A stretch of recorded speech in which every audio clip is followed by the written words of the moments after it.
सत श्री अकाल, मैं हूं हरबख्श सिंह और आप देख रहे हैं डीपीएस भारत। डीपीएस भारत में आप सभी का स्वागत है। तो दर्शकों, आज हम पहुंचे हैं जिला राजौरी के तहसील किलादरहाल लाम सेक्टर में, जहां पर कहा जाता है कि ये भूमि जो है ये शहीदों के खून से सिंची हुई है। उनमें से एक शहीद सरदार प्रीतम सिंह जी थे, जिनको हर साल की तरह इस साल 20 अक्टूबर को भारतीय सेना एडमिनिस्ट्रेशन राजौरी की उनके द्वारा उनको श्रद्धांजलि दी जाती है। इसी तरीके से आप देख सकते हैं कि आज भी इनको श्रद्धांजलि दी गई है।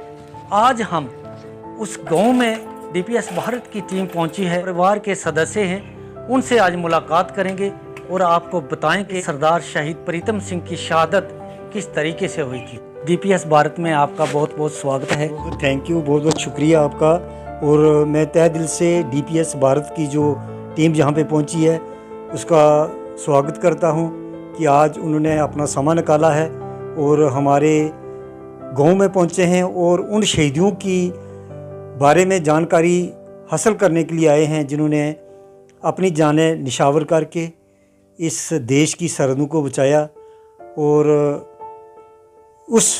उन लोगों को यहाँ से भगाया जो बुरी नज़र करके इस इलाके में आए थे। उनमें एक शहीदी सरदार प्रीतम सिंह जी, जो हमारे बड़े भाई थे, 1965 में उन्होंने भी अपनी जान की आहुति दी और इस इलाके को बचाया। हमारे बड़े भाई थे और ये 1965 6 अक्टूबर की बात है जब उन्होंने इस इलाके को बचाते हुए अपनी शहीदी दी।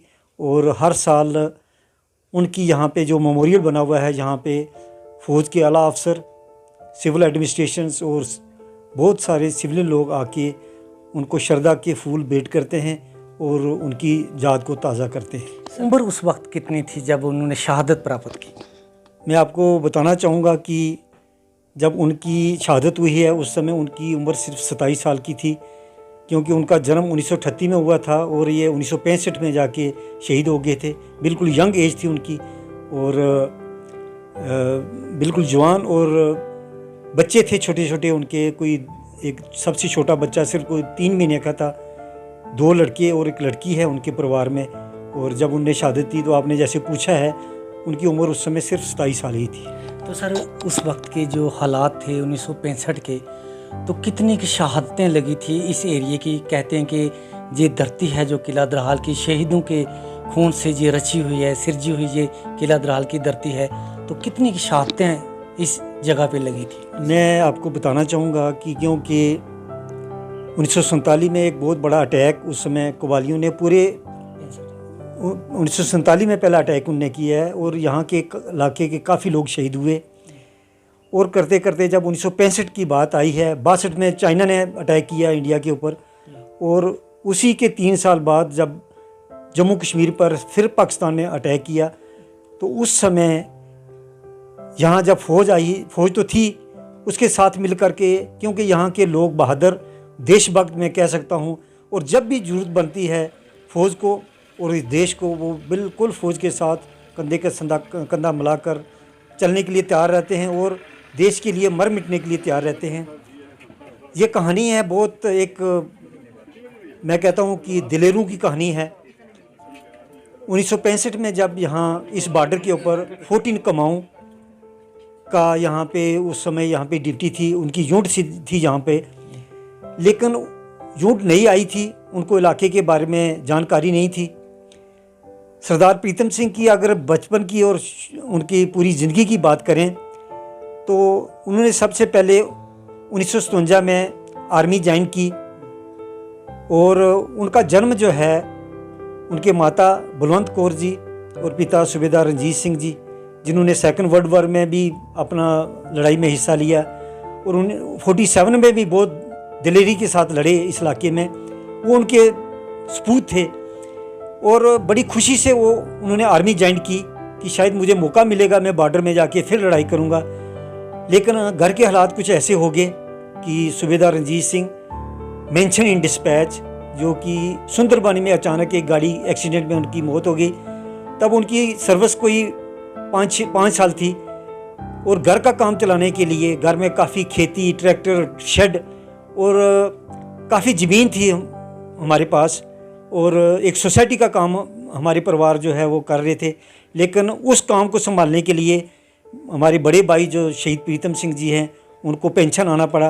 पेंशन आने के बाद अभी 2 साल ही हुए थे कि 1965 की लड़ाई का जो ऐसा माहौल बन गया, और वो दिल और जान से बिल्कुल देश की सेवा करते आए और करना चाहते थे।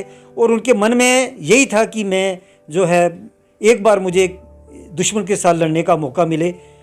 हमारे माता जी बताया करते थे कि वो हमेशा एक शब्द हमेशा जपा करते थे कि दे शिवा बर मोहे यह शुभ कर्मन ते कबू न डरूं अर्शों जब जाए लड़ूं, निश्चय कर अपनी जीत करूं। ये शब्द दिन रात हमेशा उनके मन में रहता था और उनकी ज़ुबान पे रहता था। सो वो समा आ गया, मैं कहता हूँ कि जब 14 कुमाऊँ को अटैक करने की जहाँ पे एक जिम्मेवारी दी गई, और उनको इलाके के बारे में जानकारी नहीं थी, और कुछ यहाँ के लोग, जैसे आजकल विलेज डिफेंस कमेटी बनी हुई है, उस समय एक होमगार्ड की तौर तरीके से एक ऑर्गेनाइजेशन बनाई हुई थी जिसमें सिविलियन लोग थे और जो खास करके एक्स सर्विसमैन थे, जो उनको बुलाया गया।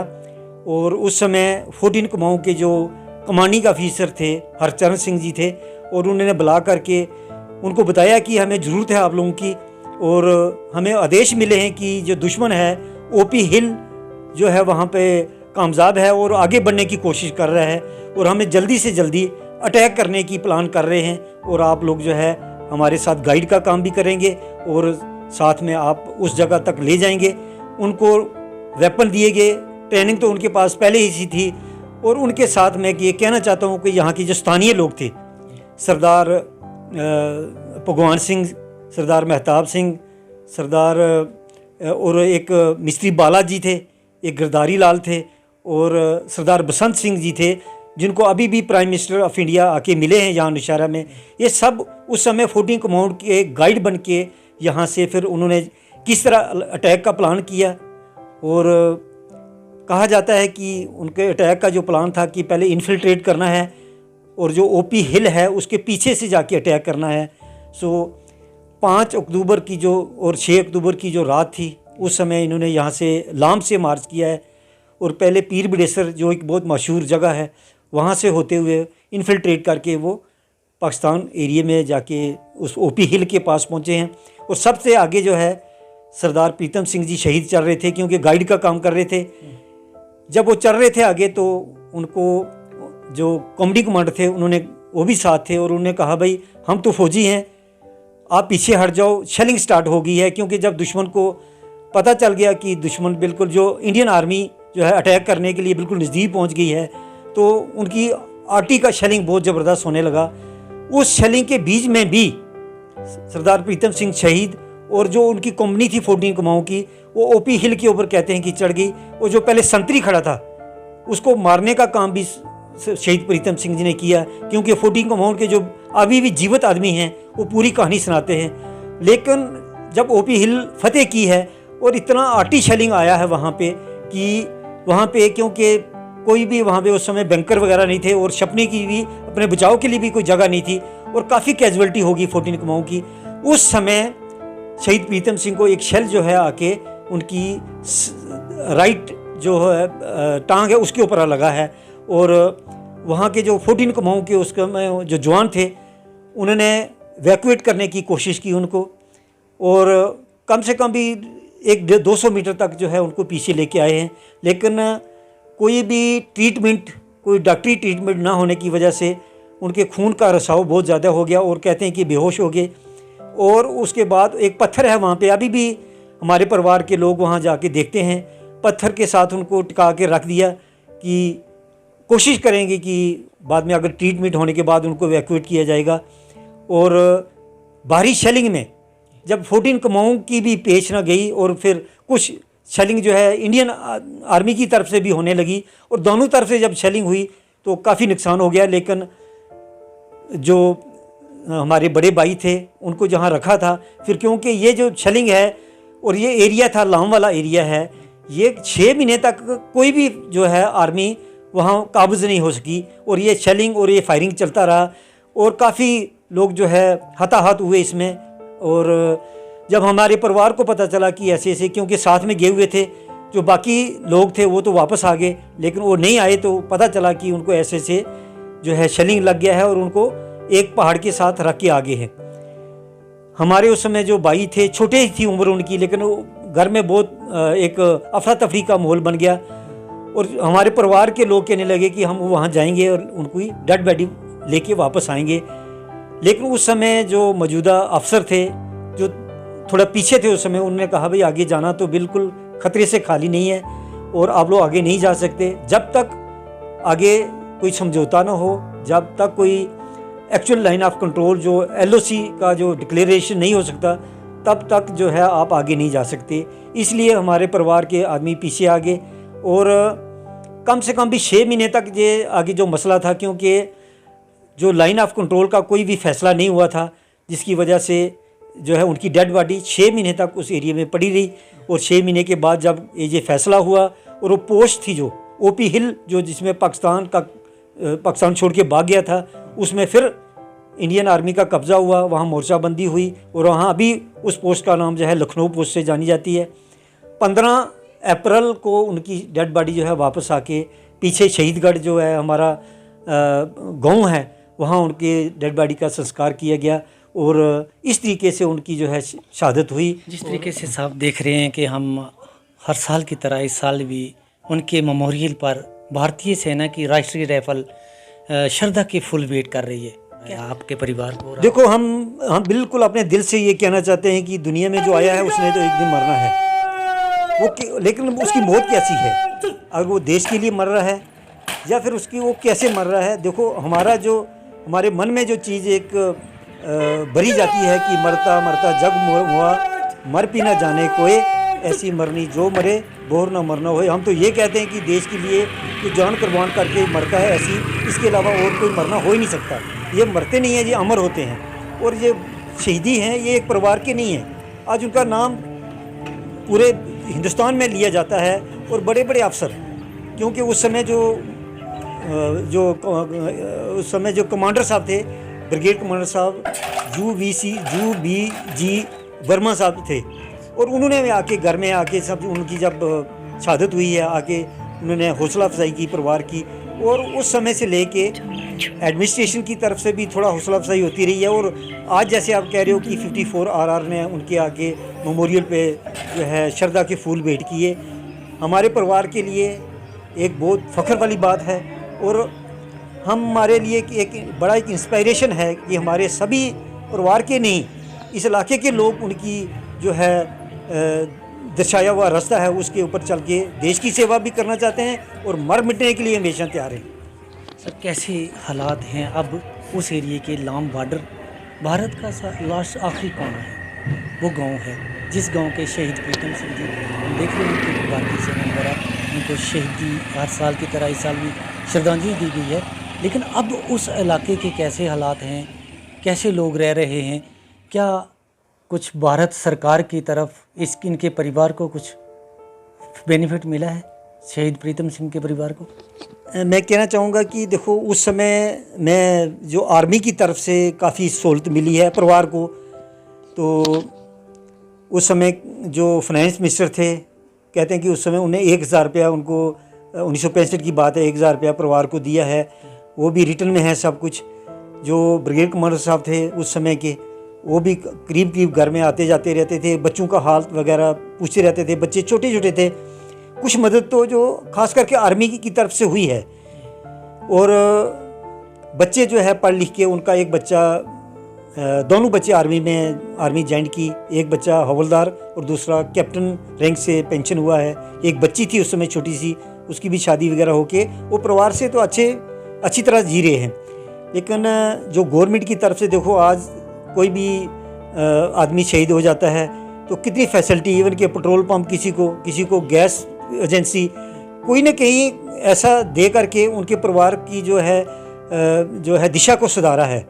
लेकिन उस समय बड़ा दुख भी आता है कहने कि एक छोटे छोटे बच्चे घर में छोड़ के, परिवार छोड़ के, पिता की भी डेथ हो चुकी थी, उनको छोड़ के, सब कुछ भूल के उन्होंने देश के लिए इतनी कुर्बानी की और उनको परिवार को गवर्नमेंट की तरफ से कोई फैसिलिटी इतनी नहीं बड़ी मिली। बच्चे अगर आगे निकले हैं तो अपनी हिम्मत की तरफ से निकले हैं। एरिया भी वैसा ही है, स्कूलों की परेशानी है। अभी तक मैं हकीकत आपको सच बताता हूँ कि हर जगह पे पानी की फैसिलिटी है, बिजली है, अस्पताल हैं, स्कूल हैं, हर चीज़ें हैं। लेकिन ये शहीदी परिवार हैं यहाँ पे, अगर इनकी जहाँ जन्मभूमि है जहाँ उनकी, और जहाँ उन्हें शहीदें दी हैं, वहाँ ऐसा कुछ नहीं है। हर बार एडमिनिस्ट्रेशन को अप्रोच की जाती है, प्लान बनते हैं, ये करेंगे, ऐसा करेंगे, लेकिन वैसा का वैसा ही है। जैसा कोई डेवलपमेंट हो, क्योंकि इस इलाके की बच्चे जो है अच्छा टैलेंट रखते हैं, अच्छे उनका अच्छा वजूद है, अच्छी शारीरिक ताकत है, और एक लीडरशिप क्वालिटी है। और एक सबसे बड़ी क्वालिटी जो है उनके बीच में, वो देश के लिए मर मिटने के लिए हमेशा तैयार रहते हैं, देशभक्त हैं। अगर उन लोगों को जो है इग्नोर किया जाए तो मैं कहता हूँ कि गवर्नमेंट को जागना चाहिए। कभी बड़े अफसर, डिफेंस मिनिस्टर साहब को यहाँ आना चाहिए, एलजी साहब को यहाँ आना चाहिए, और आके यकीन करें, अगर ये उस समय इस इलाके के लोग इतनी बहादुरी से 47 में ना लड़ते, और जब भी जरूरत बनी अगर ना लड़ते, तो शायद आज जो बॉर्डर है कहीं अखनूर के पास होता। बार बार हम ये अपनी आवाज़ पहुंचाते हैं, कई बार यहाँ पे जो एमपी साहब भी आए हैं, बताया है पूरी चीज़ें, लेकिन इतना कुछ हुआ नहीं जितना होना चाहिए। तो दर्शकों, ये थे शहीद प्रीतम सिंह जी के परिवार के सदस्य captain ex captain Ravinder Singh ji. इनसे बात की है क्योंकि एक शहीदों के परिवार से मिलकर बहुत खुशी भी होती है, लेकिन जो चीज़ें इन्होंने बताई हैं कि शहीदों को, यहाँ के शहीदों को भारत सरकार की तरफ से कुछ बेनिफिट नहीं मिले हैं, क्योंकि ना ही तो जहाँ पर कोई अच्छे स्कूल हैं, ना ही तो कोई मेडिकल फैसिलिटी है, ना ही तो पानी की कोई फैसिलिटी है। जहाँ के लोग वैसे के वैसे ही हैं जैसे 1947 से पहले थे।